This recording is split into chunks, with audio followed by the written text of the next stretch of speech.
What happens when soldiers stop trusting their own eyes on the battlefield? What happens when the enemy they fear most isn't even human?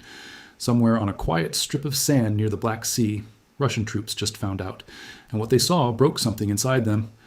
Before we go further, do one small thing for me. Hit that like button right now, not for me, but for every person who deserves to understand what is really happening in this war. Subscribe if you want to see the full picture before anyone else shows it to you. And if this video makes you think even a little differently, send it to someone who needs to see it too. To understand why this moment matters so much, you have to understand where this war has been heading for the last 2 years. When this invasion first began, war looked the way it always had. Men in trenches, tanks rolling across fields, artillery shaking the ground for miles. It was brutal, and it was human in the worst possible sense of that word. Every meter of land came at the cost of someone's son, someone's husband, someone's friend.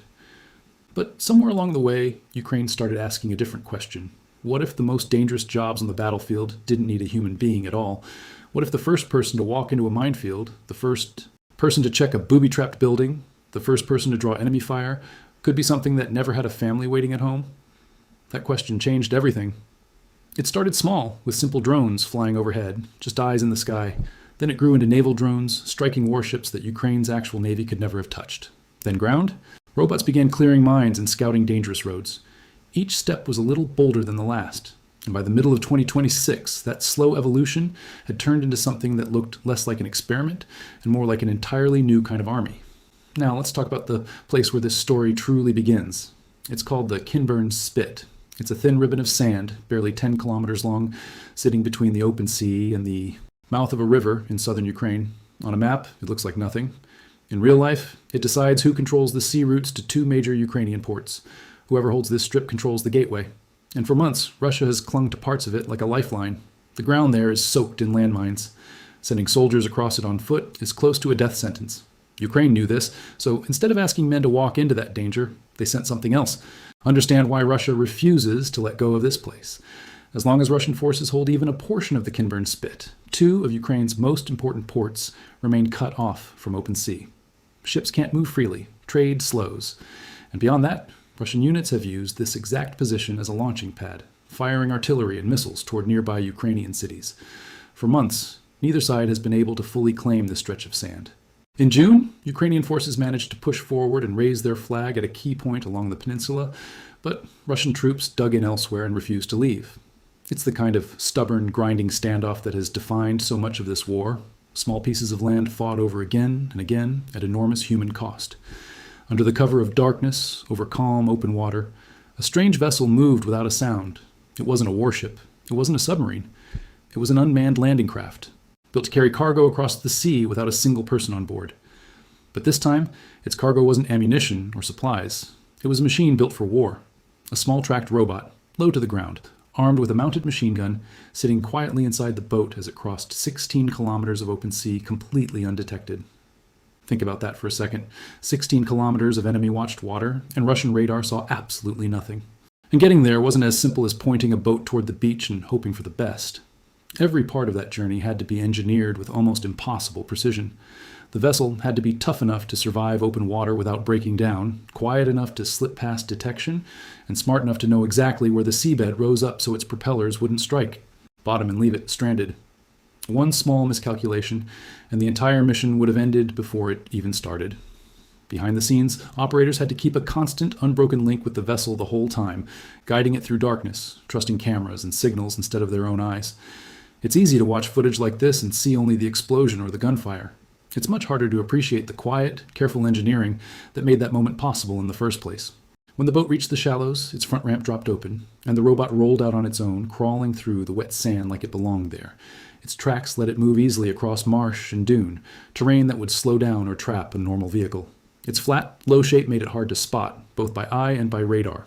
Then, from miles away, an operator sitting safely behind a screen took control, found the target, and pulled the trigger. No soldier stepped foot on that beach. No Ukrainian life was put at risk. Yet Russian positions came under direct attack. On July 13, 2026, Ukraine's military confirmed what had just happened. They called it the first combat mission of its kind in the world, a sea-to-land robotic assault, planned and executed without a single human boot touching the ground. The unit behind it was the 123rd Territorial Defense Brigade. The machine itself is believed to be a domestically built platform from a Ukrainian robotics company, armed simply with a Kalashnikov machine gun, an old, reliable weapon paired with brand new technology. This wasn't just a clever trick. It was a message. Ukraine was telling Russia something simple and terrifying at the same time. Even the ground you think is safe, even the position you've held for months is no longer untouchable, and you won't even see who's coming. There's a strange kind of humiliation hiding inside all of this, too. Around the same time, a Ukrainian fisherman spotted a Russian reconnaissance drone hovering low over the water, watching him. Instead of running, he picked up a fish from his boat and threw it straight at the machine, a military that spends billions on advanced weapons, mocked by a man with a fish in his hand. It sounds funny until you realize what it really shows. Confidence. Ukrainians on the ground no longer feel like prey. They feel like they're the ones in control now, and the Kinburn operation wasn't a one-time stunt. Just days later, near the town of Huliaipol on the southern front, another robotic assault unfolded, this time on land. From the very beginning, a robotics unit from Ukraine's 33rd Assault Regiment released footage of the operation on July 17th, and what it showed was chillingly organized. First, reconnaissance drones flew ahead, quietly mapping out the Russian position hidden inside a cluster of buildings. They studied the safest path forward, checking every meter for hidden traps and mines. Only once the route was clear did the real assault begin. 2 tracked combat robots, built locally and known by the name Droid, rolled toward the target. Each one carried a heavy Browning machine gun. They stopped at a safe distance and opened fire, raining bullets on the Russian position from an angle the defenders couldn't easily counter. Radio chatter pickups afterward revealed the panic inside that building. Soldiers reported taking heavy fire, but they couldn't find where it was coming from. They had no idea they were fighting a machine. One soldier broke and ran for a nearby building, hoping for safety. He never made it. A Ukrainian drone was already watching from above, and it ended his escape before he reached cover. One by one, the remaining positions fell silent. According to the regiment, every Russian soldier in that sector was neutralized, and not a single Ukrainian life was lost doing it. What makes this operation so different from ordinary combat isn't just the outcome, it's the choreography behind it. Drones scouted first, robots suppressed second. More drones finished the job. Every stage of that attack was handled by a machine, coordinated by human operators who never had to leave the safety of their command post. A battle that once would have required dozens of soldiers crawling through open ground, taking casualties every step of the way, was instead won from behind a row of screens, miles from the actual gunfire. 2 operations, 2 victories. But here's the part that should really make you sit up straight. These aren't rare exceptions anymore. They are becoming the new normal. At the start of 2026, Ukraine was running about 7,500 robotic missions every single month. By June, that number had jumped to over 16,600 a month. In just the first half of the year, ground robots completed more than 66,000 combat missions combined. That's not a side project anymore. That's a full-scale shift in how this war is being fought. Stop and picture that growth for a second. In just 6 months, the number of missions more than doubled. That's not a slow, careful rollout of new technology. That's a country racing against time, scaling up production and deployment as fast as its factories and engineers can manage. Every one of those tens of thousands of missions represents a moment where a human soldier could have been sent into danger instead, and wasn't. Multiply that across an entire army, across an entire year, and you start to understand just how many lives this shift might already be quietly saving.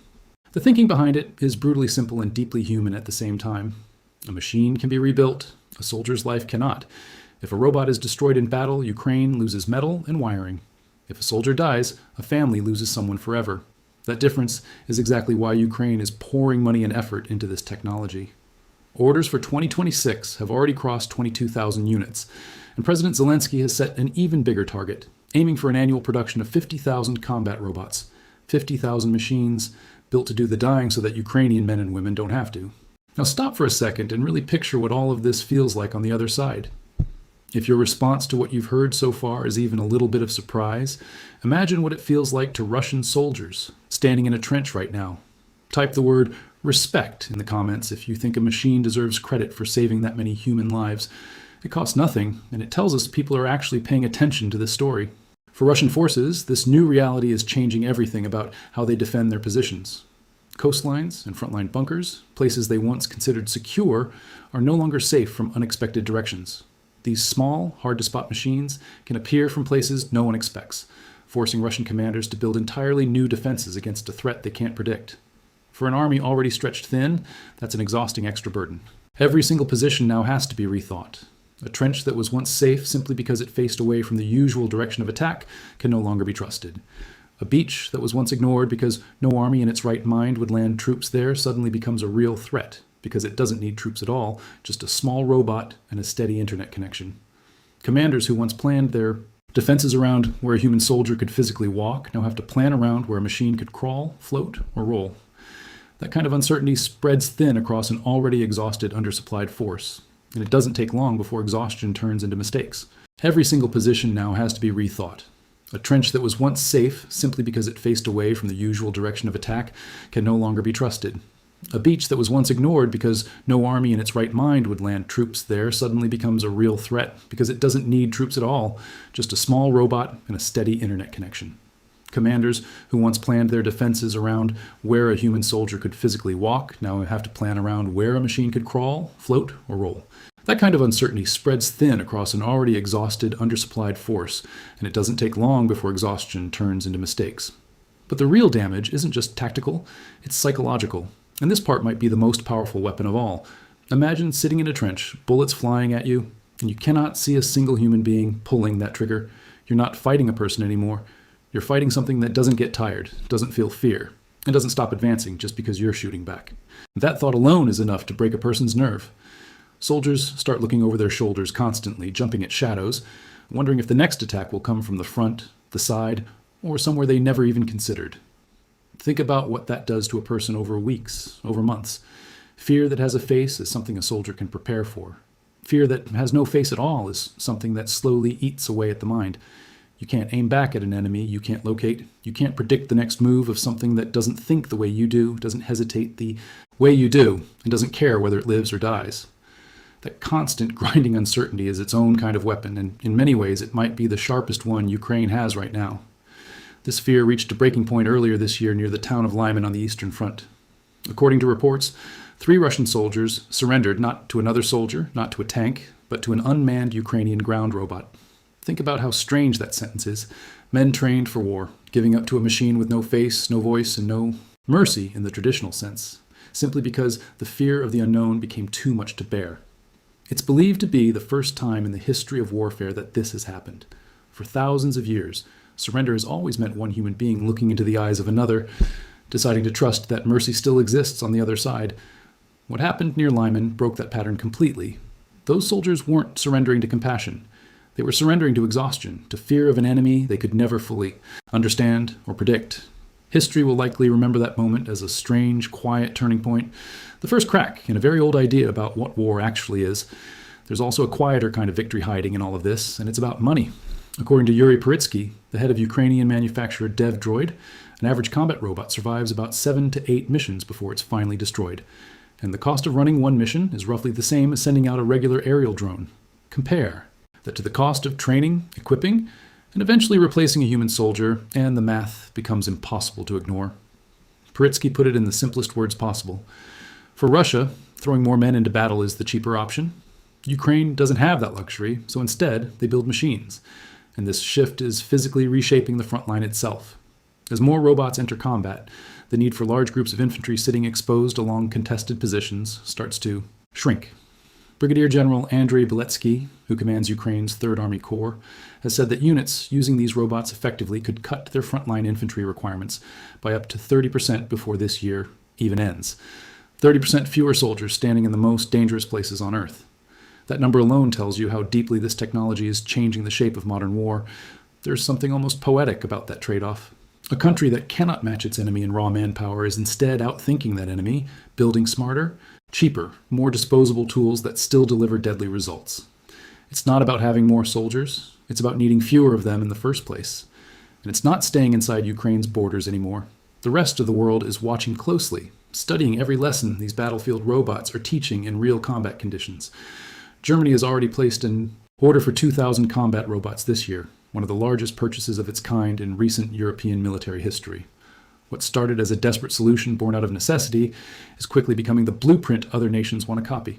So at this point, it might sound like Ukraine has found some kind of perfect weapon, something unstoppable, but that's not the full truth, and pretending otherwise would be dishonest. Here's the harder side of the story, the part most people skip over. These robots are impressive, but they are not magic. There's one thing they still cannot do. They cannot Walk into a town, hold that ground, and keep it under control for weeks or months. Taking territory and truly securing it still needs human soldiers standing there, watching, defending, living in that space. Even Ukraine's former commander-in-chief, Valery Zaluzhny, has openly admitted this. Robots reduce the number of soldiers needed, but current technology is nowhere close to replacing them completely. These machines also break down in very ordinary, very human ways. Their weapons can jam the same way any gun can jam. Their batteries run out in the middle of a mission. And when that happens, a robot cannot fix itself. It cannot clear its own jammed gun or swap out its own dead battery. It still needs a human being to step in, take the risk, and solve the problem. In some ways, that's the quiet reminder buried inside all of this. No matter how advanced the technology gets, there's always a human being somewhere behind it, making decisions, taking responsibility, and occasionally putting themselves back in harm's way just to keep the machine running. And here's the part that might surprise you the most. Ukraine is not the only side building this kind of technology. Many people assume Russia is years behind in this race. The truth is far more complicated. A report from a Kiev-based defense research group revealed something unexpected. Russia currently has more than 32 different ground combat robot designs, built by over 20 separate manufacturers. At least 20 of these models have already been used against Ukrainian forces on the front line. One example is a Russian tracked robot called Courier. It can carry up to 200 kilograms of equipment and can be fitted with heavy machine guns or even flamethrowers. Roughly half of the companies building these Russian machines are completely untouched by Western sanctions, letting them manufacture and scale up freely. And almost every electronic component inside these robots is coming from China. This matters because it shatters a comfortable assumption a lot of people hold, that Russia is stuck fighting a 20th century war while Ukraine races ahead into the future. That picture feels good, but it isn't entirely accurate. Russia has the industrial base, the funding, and now the growing expertise to build its own robotic arsenal. Sanctions have slowed them down in some areas, but they clearly haven't stopped this particular effort. If anything, this proves something uncomfortable, that necessity doesn't just belong to Ukraine. Once one side proves that a new kind of weapon works, the other side is forced to follow whether they want to or not. So does that mean Russia has already caught up? Not quite, at least not yet. Russian combat robots are struggling with one massive weakness: communication. Because of Ukraine's electronic warfare systems and the difficult terrain across the front, Russian operators frequently lose their signal connection to these machines mid-mission. That single flaw severely limits how far and how reliably these robots can actually operate. But here's the uncomfortable truth we have to face honestly. At the beginning of this war, Russia also lagged badly behind in aerial drone technology. And slowly, painfully, they closed that gap. There is absolutely no guarantee they won't do the same thing here, with ground robots, given enough time and enough pressure. There's another angle to all of this that rarely gets talked about, and it has nothing to do with weapons or tactics. It's about the people these robots are replacing. Somewhere in Ukraine right now, there's a young man who, 2 years ago, might have been ordered to cross a minefield on foot, carrying nothing but a rifle and whatever courage he could find. Today, that same young man might be sitting in a bunker miles away, watching a screen, guiding a machine through that same minefield instead. He goes home at the end of his shift, he eats dinner with people who love him, he gets to grow old. That's not a small thing. That's the entire point. War has always demanded young lives as payment. Every empire, every army, every nation that has ever fought a war has paid that price in exactly the same currency. Sons and daughters who never got the chance to become old men and women. What Ukraine is quietly attempting here, out of necessity more than choice, is to change that currency. To pay with machines instead of with people, wherever that trade is even remotely possible. It won't work everywhere. It can't replace every soldier or win every battle on its own. But every mission a robot completes instead of a human being is one family that doesn't receive the worst phone call of their lives. Which brings us to something worth sitting with for a moment. War used to be measured in soldiers, tanks, and courage under fire. Now it's being measured in code, batteries, and machines built to bleed so that humans don't have to. Ukraine didn't choose this path because it was easy. They chose it because they were running out of other options, and necessity forced them to innovate faster than anyone expected. What we're witnessing on that quiet strip of sand, in that shattered village near Huliapol, in that trench near Lyman, where 3 men surrendered to a machine, isn't just a story about weapons. It's a story about what happens when a smaller nation refuses to run out of ideas, even when it's running out of people. 50,000 robots is not just a number on a production chart. It's a promise that fewer mothers will bury their sons, that fewer families will wait by a phone that never rings again. But it's also a warning, because this technology doesn't stay in one place for long. Well, what Ukraine builds today out of desperation, other nations will build tomorrow out of ambition. The question is no longer whether machines will fight our wars. That question has already been answered. The real question is who will control them and what happens to the rest of us when they do. Years from now, when people study this war, they won't just remember the cities that were lost or the ceasefires that failed. They'll remember this strange turning point, the moment a small nation fighting for its survival looked at the oldest, most brutal tradition in human history and quietly decided to rewrite the rules. Not with speeches, not with promises, but with machines rolling silently across a beach that no soldier could ever have crossed and lived. That is the real story hiding underneath all the footage and the headlines. It's not really about robots at all. It's about a country that refused to accept that its people had to keep dying just because that's how war has always worked. And whether you see that as brilliant, terrifying, or somewhere in between, one thing is certain: war will never look the same again. If this story changed the way you think about modern warfare, even a little, that's exactly why this channel exists. Stay with us, because the next chapter of this story is already being written on battlefields most people haven't even heard of yet.